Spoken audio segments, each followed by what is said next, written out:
On this Sunday night, the mathematics of war, Russia's invasion in numbers, Ukraine's brutal reality, and the war's horrific human cost. 50% of commitments are not delivered on time. We lose people, we lose territories. Wavering Western aid compounding losses on the battlefield. A Canadian delegation stops in Poland for a diplomatic visit. The Ukrainians do not fly the Red Cross because it just makes them a higher value target, which is very unfortunate. Underscoring joint efforts in training troops and aid delivery for Ukraine. Anti-organized crime sweep. The police crackdown in Quebec as violence between gangs escalates. Commemorations inside a historic church founded by the son of a slave. Most of them have some roots in this church. Honoring a rich legacy while celebrating a vibrant culture. Global National with Farah Nasser. Reporting tonight, Neetu Garcha. Good evening and thanks for joining us. As the war in Ukraine enters a third year, tonight we're getting a glimpse into the grave losses and the heavy price Ukraine's military has paid on the battlefield. A day after world leaders, including Canada's Prime Minister, made a surprise stop in Kyiv, reaffirming their commitment to wartime Ukraine, Volodymyr Zelenskyy revealed 31,000 Ukrainian soldiers have been killed in the 2 years since Russia's full-scale invasion. Also today, Ukraine's defense minister said his country was losing territory in its grinding war with Russia because 50% of weapons promised by the West had failed to reach Kyiv on time, and that alone was leading to setbacks and deaths. Zelenskyy was speaking at an event in Kyiv where he also spoke about a Ukrainian peace summit that he hopes will lead to an end to the war. Many independent estimates think Ukraine's military death toll is even higher, but this is the first time in more than a year that Ukraine has openly given details of how many soldiers have died. Redmond Shannon has our top story tonight. Ukrainian gunners tending to their howitzer artillery unit near the front lines in Donetsk. I honestly do not know what will happen if munition deliveries stop, says the unit commander. The situation is always dynamic. The Minister for Defence said Sunday that half of all arms promised to Ukraine have been delayed. Whatever committed that doesn't come on time, we'll lose people, we'll lose territories.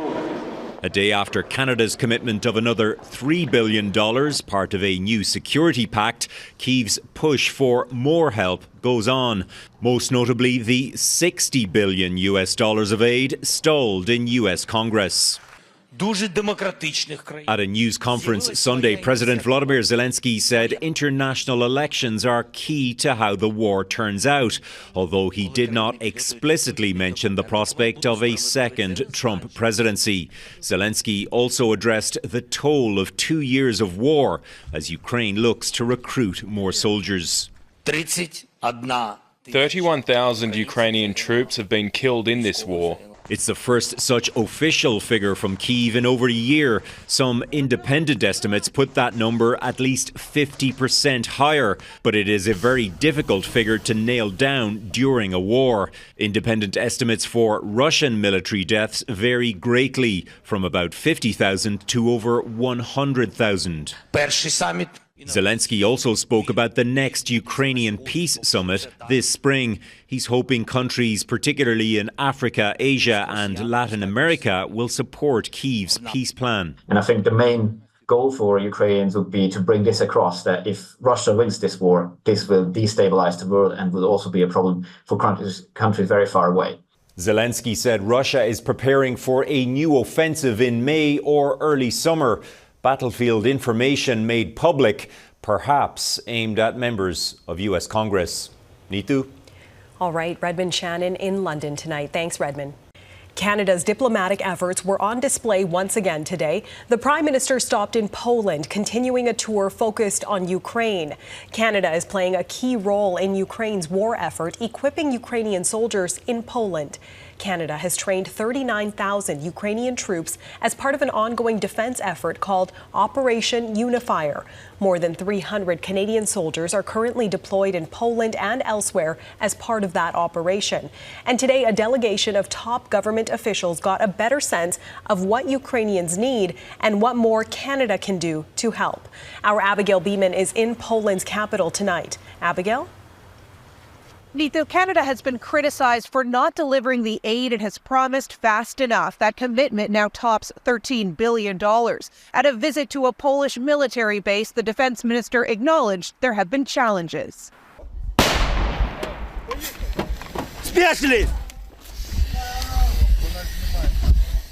This is a simulation of a mortar or drone strike. Medics rushed to treat 2 people seriously hurt. The vehicle was taken out too. On this Polish medical military base, Polish and 14 Canadian soldiers train Ukrainians. It's part of Operation Unifier.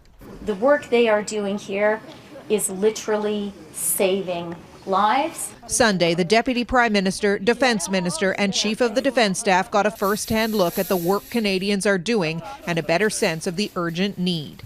When they leave here, they don't have the tools and the life-saving kit that they require to do that great work. So we were just trying to, in any small way we can, push a recommendation for us to have certain items such as tourniquets, litters or stretchers, and hypothermic management kits. Major Heath Robson says Ukrainians are forced to improvise. In the field, doors become stretchers. Canada has been criticized for not delivering aid fast enough. The defense minister says the new 800 drones promised could be delivered as soon as April. Meanwhile, there's no timeline for the delivery of a badly needed missile air defense system bought a year ago. There have been some challenges in providing Ukraine with what they need. We work very closely with them. We work with all of our international partners. We recognize that production is prevention, and we need to do better. The Deputy Prime Minister learned about an additional challenge from the soldiers here. They told her Russia is targeting medics. You take out a medic and more soldiers are likely to die. It's a war crime under the Geneva Convention, and it changes how these medics function. The Ukrainians do not fly the Red Cross because it just makes them a high value target, which is very unfortunate to hear. We can't show you the faces of the Ukrainians on the base now. There are 50, the biggest cohort so far, and they're worried about what could happen to their families. But we can tell you one is a veterinarian, a number are young soldiers with no training. We have a really close relationship on the military front. It's been really excellent. They've welcomed Up Unifier. Canada's ambassador to Poland says the country is looking for continued support and engagement from all countries as it sits on Ukraine's doorstep. The Prime Minister did not visit the base. He is in Warsaw and will meet with Poland's President and Prime Minister Monday before flying back to Ottawa. Nito? All right, Abigail Bimman in Poland tonight. Thanks, Abigail. The last barrier is about to be cleared, with Hungary getting ready to ratify Sweden's push to join NATO tomorrow. Hungary is the last remaining member of the military alliance to approve Sweden's application, which was made in May of 2022 after Russia launched its invasion of Ukraine. Hungarian Prime Minister Viktor Orbán said on Friday last week that the country's parliament will vote on Monday to green-light the bid. If successful, Sweden will become NATO's 32nd member. For the first time in 3 months, there is some optimism that another temporary ceasefire could be reached in Gaza. Israeli Prime Minister Benjamin Netanyahu confirming today that negotiators are working on a potential hostage deal that would lead to a pause in the fighting. It comes as more than 1 million civilians are trapped in southern Gaza in desperate need of aid. Our Mike Drolet has more on the negotiations and how they come amid a growing backlash to the Netanyahu government's handling of the conflict. We want a deal now, the Israeli protesters chanted as the call for an end to the hostilities in Gaza grows louder. It makes me sick that you have had to beg the people whose job it is to bring them home. It makes me sick. Frustrations have clearly reached a boiling point as police moved in with horses and water cannons, leading to multiple arrests and injuries. The protesters are demanding 2 things: the release of Israeli hostages and an end to the humanitarian crisis that has engulfed Gaza. This doctor says 3 to 4 babies are being crammed into incubators made for 1. The only thing they're guilty of is that they live in Gaza. But there is hope, however faint, that the basic contours of a hostage deal and ceasefire is close. despite the fundamental differences between the two sides. The goals that Israel has and the goals that Hamas has are very, very different. Israel, as well as just about every democratic state, understands that there cannot be peace in the Middle East unless Hamas is removed. Hamas wants an agreement that somehow would allow them to rebuild and stay in power. And those two goals are not compatible. Hamas started out with just crazy demands, but if they come down to a reasonable situation, then yes, we'll have a hostage. I hope so. Yet Prime Minister Benjamin Netanyahu was quick to insist that an operational plan for the invasion of Rafah will be approved this week. And without a deal Israel is happy with, he says the conflict will be over within weeks, not months. We have a long, long way to go. There is some optimism, but I think we have to temper that with the realization that Hamas is holding something like 100 hostages, and that they have not in the past respected any ceasefire. Even if it's not the end of the war, a temporary ceasefire could allow civilians to get out of harm's way. Mike Drolet, Global News, Toronto. U.S. and British forces launched a barrage of strikes against Houthi targets in Yemen overnight. According to the U.S. Central Command, more than a dozen sites inside Yemen were targeted, retaliation for repeated Houthi attacks on Western-flagged ships moving through the Red Sea trade route. Multiple weapons facilities, air defense systems, and radar towers were hit. The Houthis say their attacks in the Red Sea are in solidarity with Gaza. It's the fourth time the combined forces have carried out operations against the Houthis since Israel launched its ground offensive. Quebec police crack down on organized crime. Coming up, the escalating gang warfare over drug territory fees leading to waves of violence. Plus, a Regina family strikes Gretzky gold, the hockey cards fetching millions in an online auction. Police in Quebec City are investigating a suspicious fire that left one woman dead. Firefighters were called to the home at around 2:30 this morning after a fire was reported in the basement. A woman was found unconscious inside and could not be revived. Fire crews believe the blaze could be suspicious and have turned the investigation over to police. Police in Quebec have had a busy weekend, launching a series of raids targeting organized crime. 18 people have been arrested. 10 of them are now facing charges connected to a spate of gang violence near Quebec City.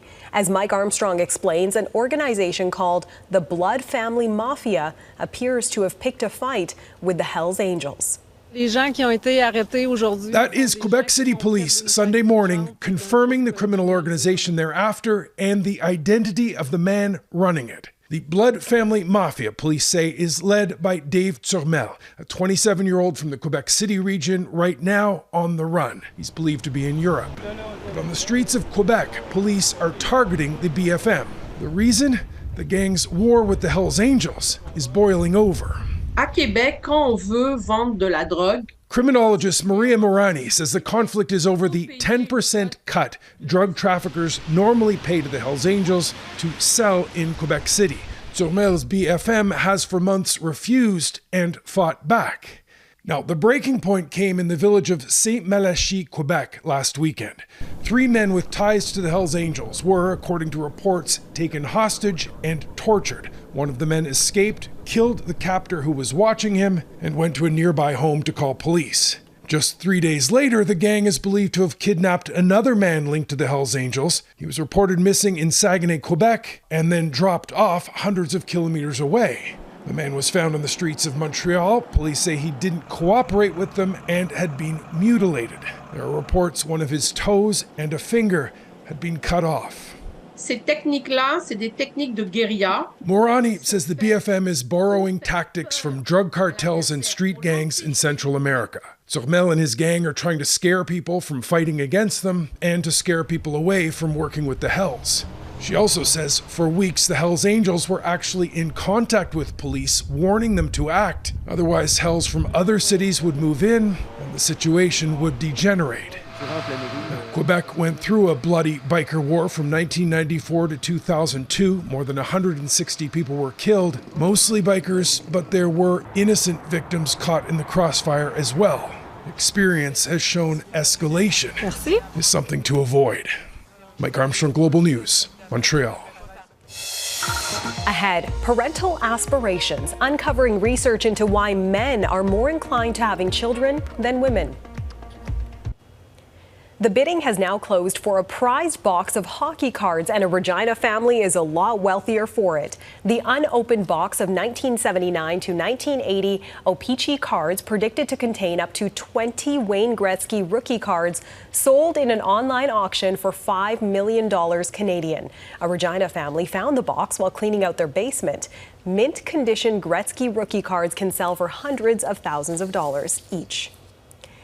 It's no secret that many parents are having children much later than in the past, and a new study suggests another change. Men are more likely to want children someday than women. But just who's taking on the bulk of responsibility may be part of that choice. Sean Prevel explains. Deciding to have a child can be a difficult choice, but a recent study in the U.S. has found a difference between men and women in who wants a child more. And women will see, too, they're going to do not just more of the childcare and maybe the harder parts of childcare, but more housework as well, compared to partners. So, it might give them a bit more pause. The study from Pew Research Center found about half of Americans aged 18 to 34 say they want to become parents someday. Nearly 6 in 10 men want to become a father, while just under half of women have motherhood in mind. Professor Marina Atchid says it's not a surprise, noting women will not only face a big toll on their bodies, but on their employment as well, sometimes known as the mummy penalty. They see much slower progression in their careers. They see slower wage growth in their careers. And so women who have children, relative to not just men, but relative to women who don't have children, see a penalty. Economics professor Marie Connolly studied this idea of a child penalty in Canada and found women still had not recovered their pre-birth earnings 10 years later. It doesn't mean they're not going to have children, but they might hesitate or might respond, I'm not so sure. Whereas for men, this aspect doesn't seem to be to come into play. Her 2023 study found little or no change for men before or after their child's birth. Statistics Canada recently said the country's fertility rate has hit its lowest level in recorded history. But while experts are not advocating for policies to get more people to have children, changes should happen to make the decision easier, such as a better work-life balance, more affordable childcare, and changing attitudes around fatherhood so childcare responsibilities can be shared more equally. Sean Prevel, Global News. Next, the historic Halifax church founded by the son of a slave honoring Black Heritage Month. An historic church in downtown Halifax held an annual Black Heritage Month celebration today. The church was founded in 1832 by Reverend Richard Preston, the son of a slave who came to Nova Scotia from Virginia. Today's service was filled with cultural performances, tributes to African Nova Scotian history, and celebrations of the church's legacy in the community. Our Vanessa Wright was there.